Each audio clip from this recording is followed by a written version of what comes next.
Okay, let's get right into it.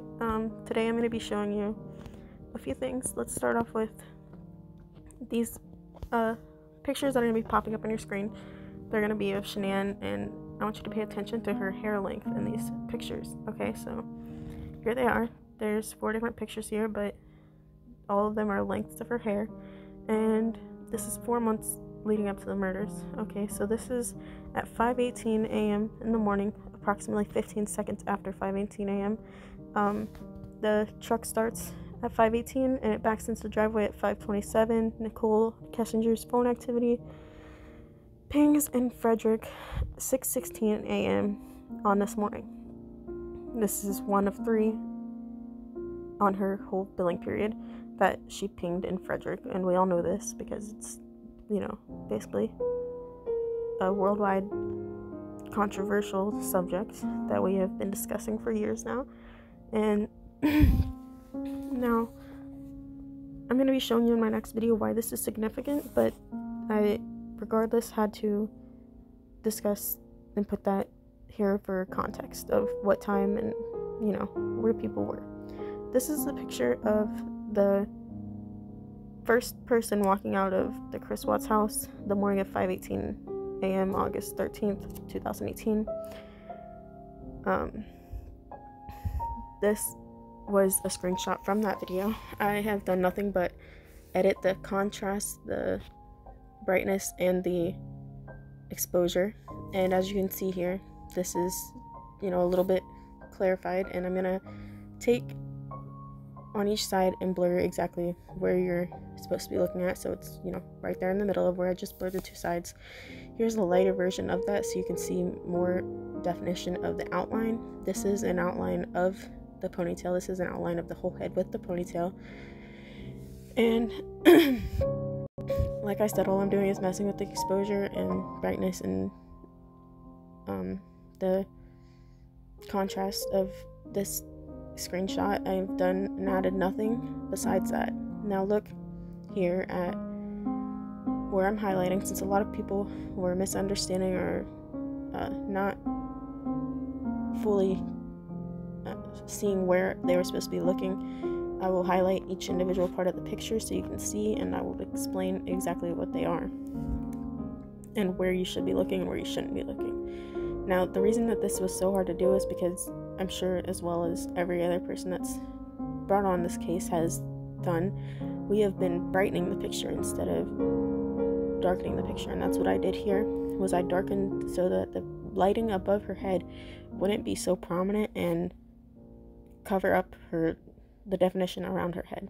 And it's taken a lot of time to do this, so I hope that it's clarified a lot for the people that didn't have the right perception knowledge to where to look.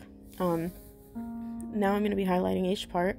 Here's it backed out so you can see the whole definition of her whole outline. This is a better zoomed in clarified version, but we're going to lighten it a little bit so you can see better exactly where the outline definition is without me outlining it. So here I'm going to highlight, that's the ponytail. This is the head pulling back into the ponytail right here, and then this is the actual face where I'm going to be highlighting right here,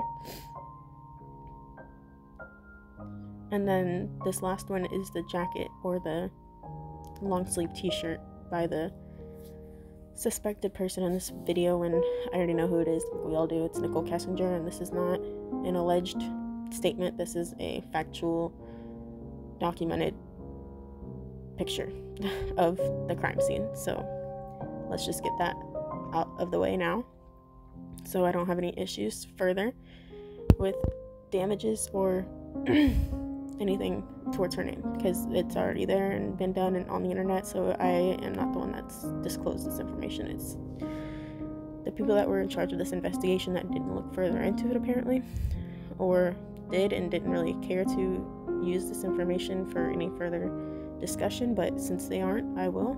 And now I'm going to be showing you exactly how I got this picture and where to look further on this picture to see where the bodies are. Right here, this is a bush. This is not where you're supposed to be looking at in the picture. A lot of people thought that's where the main object of identification was in my viral TikTok video. This is where they thought they were supposed to be looking, but no, that's not her. She is on the left side right here. I'll highlight her all in pink.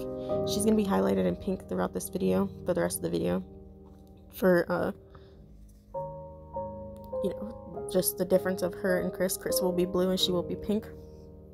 First, I'm gonna do her individually right here, in case there's still any discussion or misunderstandings. This is her whole body right here, and that's her whole body that we can see, not exactly her whole body that was there. But let's get more into context of where Chris Watts is in this picture. And yes, they are both in this picture, but only she is the prominent object able to be seen because she is covering him up with her shadow. And then I'll get into why this 100% is her and how I know this for sure. And that's this whole video's main topic. This is just a description to allow people that didn't know the context of where to look, just so they have an exact object of identification for the rest of this video, because otherwise it won't make any sense, and it answers a lot of questions that I've had from people in the comments wondering what they were supposed to be looking for, what they were supposed to be looking at, and how this is equal to obvious evidence towards the fact that she was there the morning of the murders. Now the next picture is going to be a lot harder to see, because what I did in the next one is all I did was brighten the whole picture, and that's what I mean by the light covers up the definition of her hair tie, or hair ponytail. As you can see here, this is pink, her blues where Chris Watts is. She is jumping up on his back. At the beginning, you'll see in this screenshotted version of this picture right here, the first screenshot I have is the first movement of somebody coming out of the garage, and this is where I initially started wondering what was going on in this part of the whole video, because at first I thought that it was just Chris Watts crouching over to pull something out of the garage, and I was like, no, they did not just put this on the internet of him dragging the body. So that's what I thought it was initially, because you see how his shadow is big right there, and it just expands and then shrinks. But look, it looks like he's bending over, but maybe that's his arm right there, and his back's bending over. I'm not sure, because he was wearing all black, so you really can't tell. Other than his shoes, I can't tell which way he's facing. Right here, I think that he's facing towards the garage and bending in towards the garage because of the definition where his shoe and the shadow meet. You can see that the shadow and the shoe like line up to where it would be facing the opposite way, or it could be a barefoot, either way. This is the same exact way, but this has more of what's coming out of the garage. This is what really confused me, because then I was like, is he bending over facing towards the trees, or what is going on? Because I was very confused, didn't know what was happening. But as I looked further into the video, that left side is a second person coming out of the garage as well. See right here, this is two sets of legs on each side, and then two sets of arms on each side. But her body is just coming out of the garage, but he is turned around. That's why his shoe definition is facing towards the other way, where his shadow meets up with it. Right here, you can see that her legs are being lifted up onto his body. You can see the outline of both of his legs, but hardly both of hers. Now you can see both of hers, but they're kind of conjoined into where his body shadow meets because of the lighting behind her, lighting up the back of her leg and exposing a shadow both on his legs and the front of her legs. Right here you can see where both of her legs have lifted up and now have wrapped around him, and his arms are looped through the bottom of her legs, and her ponytail then ends up higher above his head, which is why you don't see his head or any other disfigurement into his body besides where her butt is. That's her butt hanging out from the left side. Now here's a highlighted version of that, but the bushes where I highlighted on the right side, that's not her feet. Her feet are actually hanging down right in front of his legs.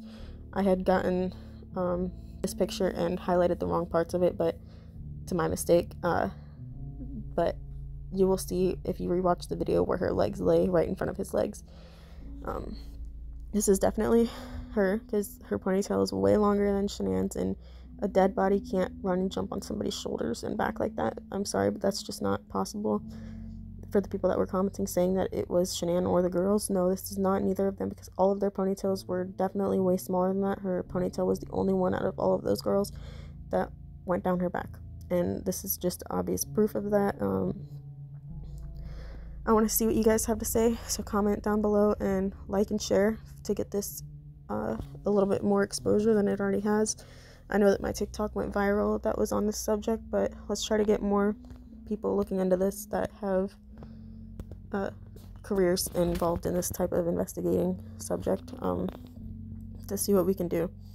And subscribe for more, because this whole week I will be uploading videos that are not the same as everybody else's. They're all different, and this next one is going to be something that you guys are really going to want to look into and really want to hear and see. So just stay tuned, and I'll be back with you with more. Thank you guys, love you, and Merry Christmas, and have a Happy New Year. Bye.